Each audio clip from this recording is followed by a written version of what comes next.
Salamo e valu se furufitu. O le manuia o siona, o le salamo, o le peselea ma le whanaunga koru. O lona whaavae o i le antu maunga pa ia lea. E silile fia o Iova i whai toto o siona. I lona fia i mea uma ino nofo ai a kopo. O mea e vi ia ua ta ua lava i a te oe. Le a ai a le atua. O te ta ua ra avama papelonia fatasi ma e ua ilo au.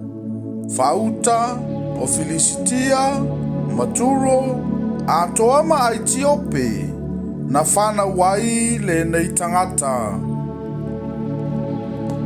E whapea ne foi a siona, o lea tangata ma lea tangata na whana wai. O lea silisili ese foi, o ia lea na te whatu mawina o ia. O Yehova na te whaitawina pe atusia ia le nu. E whapea ane na whana wai le nei tangata. O e pepese atoa ma e sisiva, o ia te oe o upunawa i uma.